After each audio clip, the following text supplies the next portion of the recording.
అరే మామ్ మన కొత్త roommate. Hi bro. Hi bro, welcome to bachelor కష్టాలు. కష్టాలేంటి? బ్యాచులర్ రూమ్లో కష్టాలు తప్ప సుఖాలు ఉండవు కదా బ్రో. తిన్నావా? అయితే రైస్ పెట్టొచ్చి. రైస్ పెట్టాలా? ఇప్పుడే నేను వచ్చింది. ఏం కాదు మీరు రైస్ పెట్టి తిందాం. బ్రో అది రైస్ కింద కడగలేదు కదా, కడిగి పెట్టి బ్రో. ఖతం బ్రో. అది సబ్బు ఎక్కడుంది? అరే మా బట్టల సబ్బు ఉంది కదా ఆడ. బట్టల సబ్బా? అరే మేము స్నానానికి కూడా అదే వాడతాం.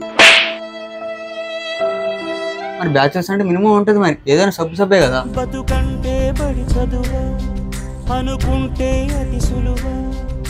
బ్రో రైస్ ఎక్కడుంది? అక్కడే ఉంటాయి రైస్. బ్రో రైస్ అయిపోయినాయి కదా.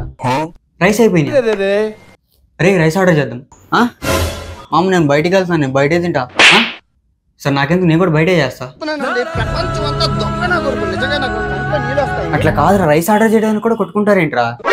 ఏం కాదు బ్రో, నువ్వు ఆర్డర్ చేసుకో రైస్. బ్రో నా రూమ్ రెంట్ నాకు ఇచ్చేసి నేను హాస్టల్కి వెళ్ళిపోతా, మీకన్నా పప్పు సాంబారే బెటర్.